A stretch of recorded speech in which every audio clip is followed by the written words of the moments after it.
And tonight, we're remembering WBIR anchor emeritus Bill Williams. Bill anchored countless newscasts over nearly 3 decades here at WBIR. He pioneered the series Monday's Child. His reporting on the poverty in rural Appalachia inspired the creation of the organization Mission of Hope. His legacy lives on across East Tennessee and right here at WBIR. And tonight, we're looking back at the life of Bill Williams. Hi, I'm Bill Williams. For almost half a century, Bill Williams was not only the heartbeat of Straight from the Heart, he was the heartbeat of East Tennessee. And in our hearts, he will always remain. So where do we begin to tell the story of a man who we all loved, admired, and respected for such a long time? Well, we'll start with the end of the story. Bill passed away peacefully at the age of 91. Good evening, I'm Bill Williams.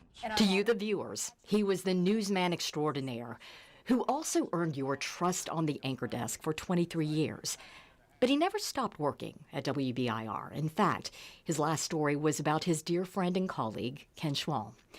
You think there's not some John going on in heaven right now? You know there is. Well, Bill described Schwal as the newsman's newsman, but those are the words we would use to describe him. He was a steady force. People respected him. They knew they were getting the truth from him, and they were getting an unbiased, unfiltered. This was the news of the day. He could do it all. Hard-hitting news stories, politics. Nobody was better. They've informed police, they've gnashed their teeth, but there's really not much they can do. But his heart was with the underprivileged in our community, and he will forever be known for Monday's Child and all the children who found homes through those stories. There are big kids, little kids, happy kids, thoughtful kids, all kids who need a home. Mission of Hope became his mission to care for the children of Appalachia. I just feel like he has been an incredible, not only resource, but really the face of Mission of Hope. But what many of you may not know is that Bill was also a voice for the voiceless. Bill's son, Mark, died of AIDS very early in the AIDS epidemic. Bill courageously embraced other AIDS patients and eventually became an advocate for the LGBTQ community. We need to learn to be convinced that you can't get AIDS by reaching out a hand to help. My son was a marvelous, marvelous man. He died of AIDS because he was homosexual. He was loved by God because God don't make no junk. With all of this, how could he ever have time for family? Well, you know the next part of the story. He was an amazing father, grandfather, and husband. Bill had 4 children, Mark, Marceline, Angelique, and Michael. He lost both of his sons too early, and he lost the love of his life, Wanda, in 2019. Bill and Wanda were a good team, but it was those grandchildren, Riley, Mallory, and Billy, who made him smile the biggest smiles. In the news business, your colleagues are your friends. We work a lot of hours together. And after all, we are the Straight from the Heart station. There is no better friend or colleague to Bill Williams than Bob Kessling, longtime sports anchor at Channel 10 and the former voice of the Vols. He wanted to help you, and he wanted to get you better, and you did not want to disappoint Bill Williams. They worked side by side for almost 20 years, but their friendship endured. And this will warm your heart for sure. Bill taught piano lessons to Bob's grandson, and when Jack decided he wanted to try out for the band and play the trumpet, well, Bill picked up his old trumpet and gave him a lesson. His passions and talents were endless. He was a musician. He sang and played the piano, taught music, and as we just learned, played the trumpet.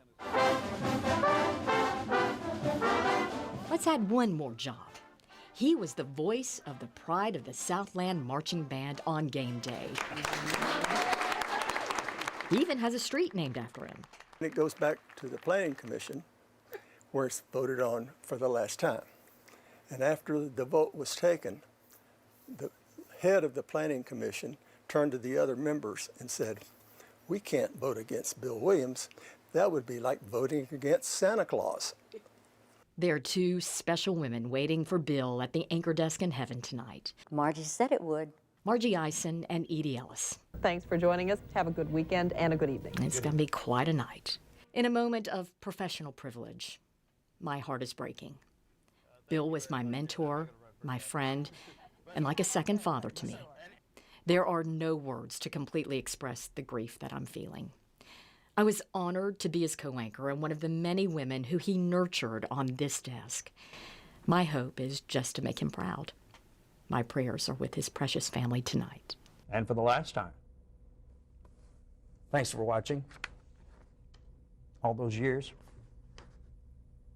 and have a good evening.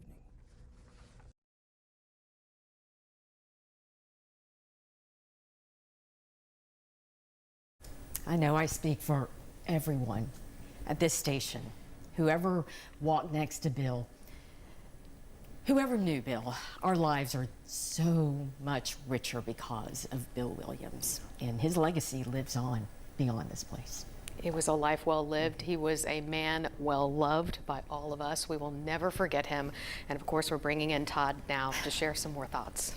Yeah, you know, Bill Williams, he was an anchor in more ways than one. He was an anchor. He was a rock, a solid rock for all of us. We heard a lot because he loved us so much. He impacted so many people throughout East Tennessee, heck, probably throughout the whole country and even international. So many people he touched.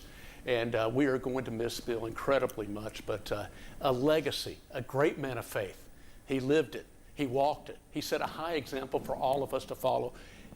Bill Williams is straight from the heart, and he's going to be terribly missed, but he's leaving behind a legacy. And certainly we thank Bill for everything he's done for us in this community. Brittany, Robin.